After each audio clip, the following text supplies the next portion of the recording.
Welcome to my guide on how to AFK Abyssal Beast with Necromancy. First off, with requirements, you will need to have 105 Slayer, which you can boost with the God Banner for 30 minutes. That does a +2 boost.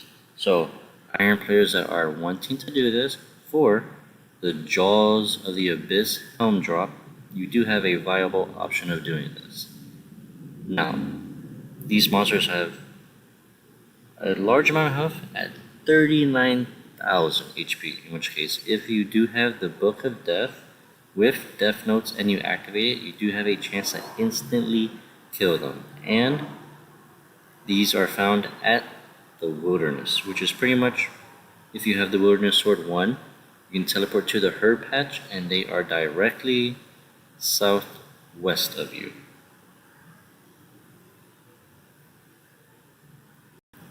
As for the items required, again, since this is Necromancy, you want at least full tier 80 DPS armor. Tank armor also works, however the DPS armor will get you more XP overall. And of course, the highest tier weapons, and to have at least precise 6 for extra accuracy.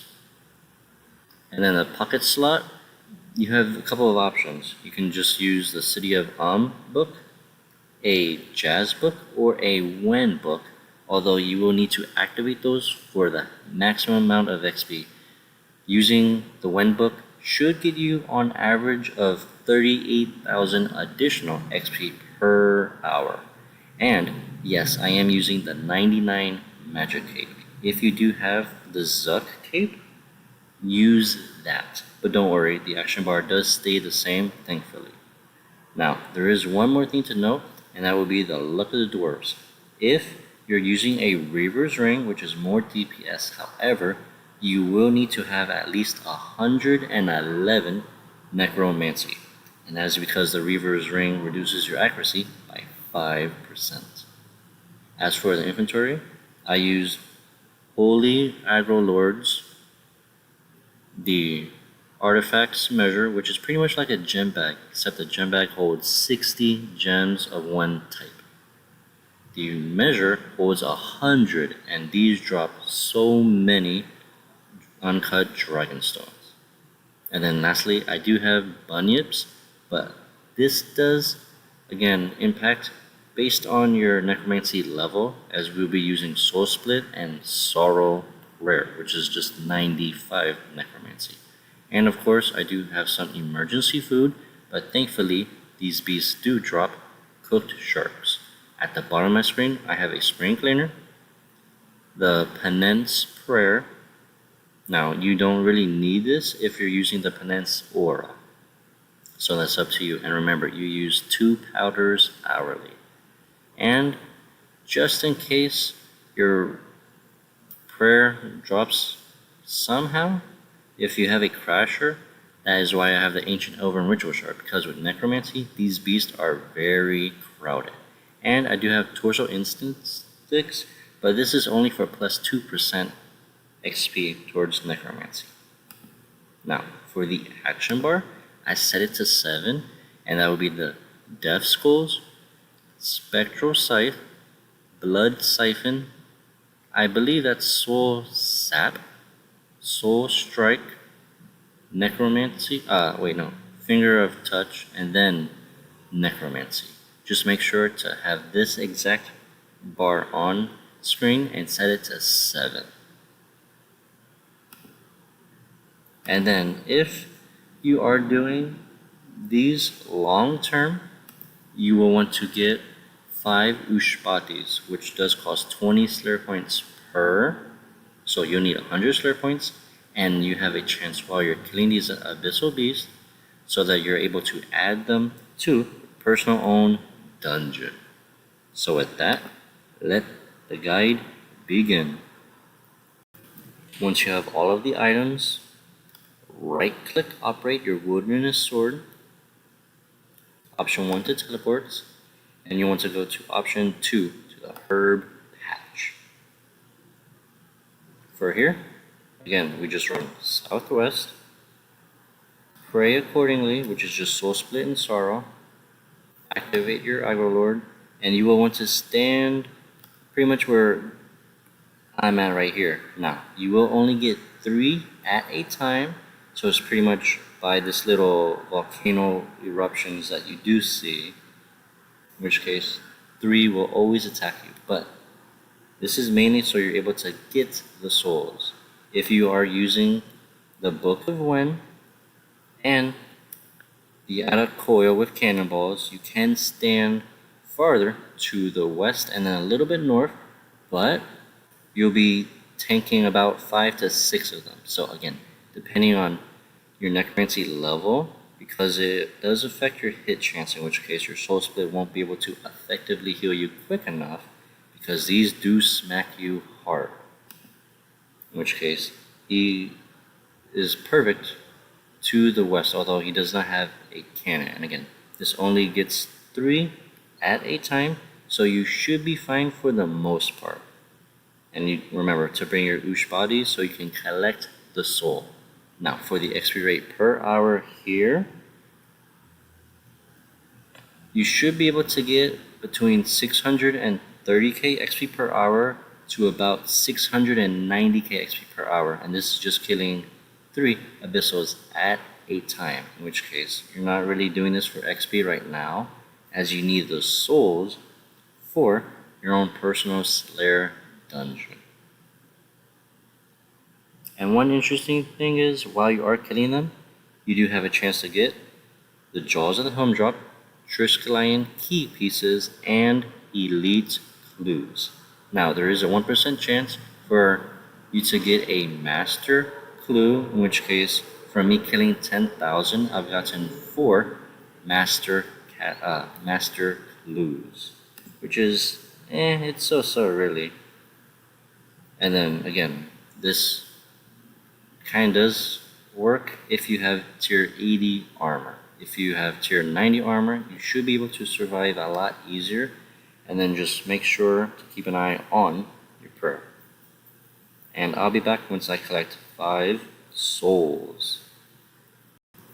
Once you have your 5 souls, you want to make your way to the Sunken Pyramid, which is in Menafalls. So to get there, you have a couple of options. One, if you have completed the Love Story quest, you can right click and modify a house teleport, which will bring you right here when you break it.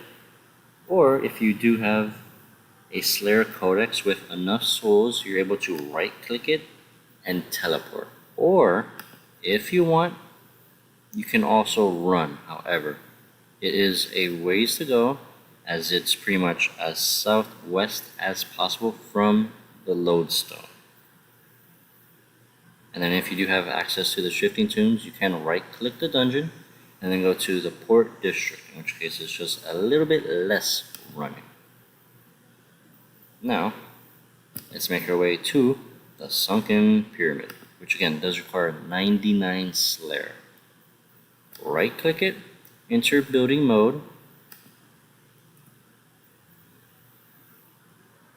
and then the very first room, hopefully you're able to see it, as sometimes there is graphical glitches, in which case you're not able to, but you can right click the little monster barrier and then you can remove monster, but you want to instead right click your Oosh body and use it on the magical barrier, and you want this to be in your small room. If, let's say, your large rooms are empty and you have bought the ability which costs 1,000 Slayer points, you have access to the Ouija board, in which case you're able to drag monsters from one room to the next. So it's kind of helpful if you have 3 set of monsters that work perfectly in the small room. So let's start the dungeon right here, which this is the best possible XP per hour because they spawn much faster in your dungeon with a respawn of 9 seconds compared to 15 seconds in the wilderness. So overload, pray accordingly, and you'll want to stand right here. So you see the statue on the north wall. You want to stand pretty much one tile to the east of it, and then on the east wall, how there is two urns, you want to stand in between those urns so that you line up accordingly. In which case, you will notice I am getting smacked a little bit, but don't worry, your blood siphon will eventually fix itself, in which case it should be correct and set up for you to AFK here. So you'll be perfectly fine afterwards. And remember, if you do have the Zuck cape, it does greatly mean you can use the Death Scrolls ability more often, in which case you're perfectly fine. So the same bar works with and without the cape.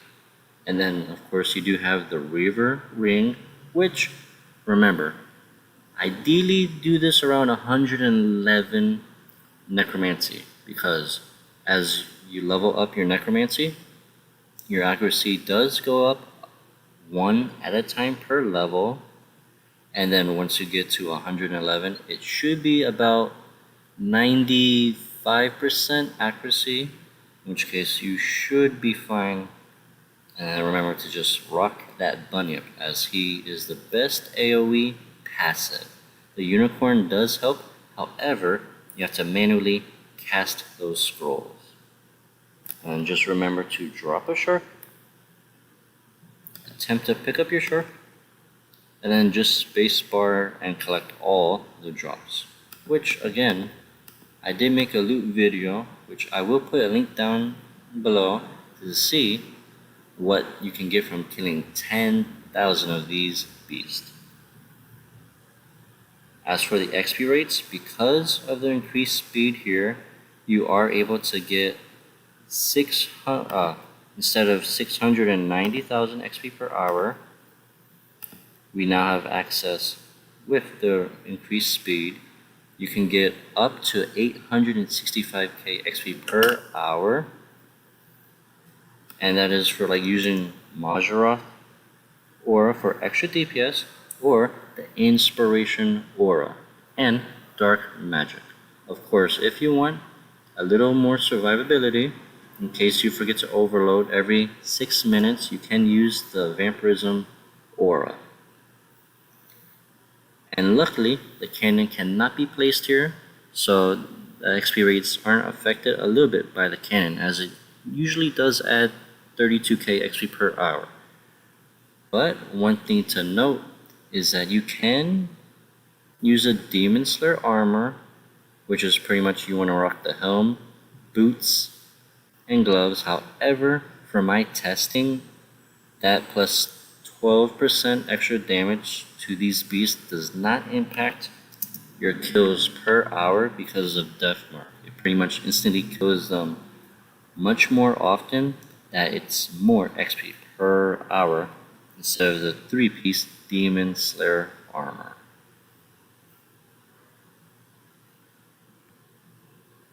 And with that, thank you all so much for watching this guide on Abyssal Beast, which is pretty much both in the wilderness and your personal own Slayer dungeon. Don't forget to like, subscribe, and comment down below what other guide you would like me to make. With that, thank you all so much for watching, and enjoy the rest of your day.